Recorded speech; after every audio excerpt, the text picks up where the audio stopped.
time for the transport strike, MRT3 operations are extended by an hour starting today. Transportation Secretary Vince Dizon also calls for more buses on the EDSA bus carousel. The details from our mobility correspondent, G. Baroga. Transport Chief Vince Dizon again calls on Transport Group Manibela to have a dialogue with them instead of holding a strike. Dizon and MMDA General Manager Don Artes, along with other transport officials, monitored the situation on the ground at the MMDA Command Center. Nandyan yung mga buses ng MMDA para mag-provide ng libreng sakay. Kaya ang kagandahan kasi nitong ganitong sistema, makikita kagad natin kung merong mga pasahero natin na magkakaproblema, naka-deploy na yung ating mga buses in case na magkakaroon ng hirap ang ating mga kababayan sa pagsakay.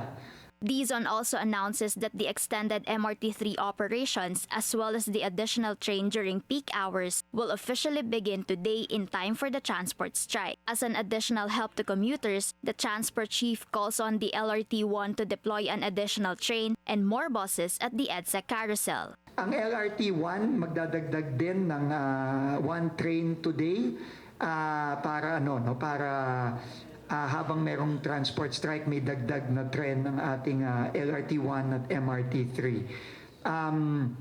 At sa mga susunod na araw, titignan natin kung anong epekto.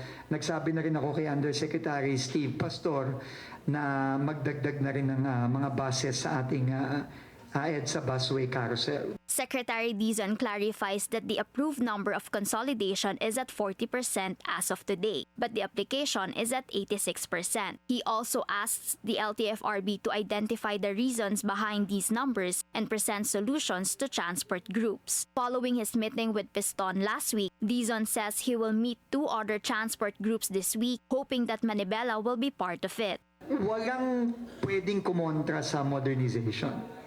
No, hindi natin sinasabing ihinto. Ang sinasabi ko, kailangan i-validate natin ang numero.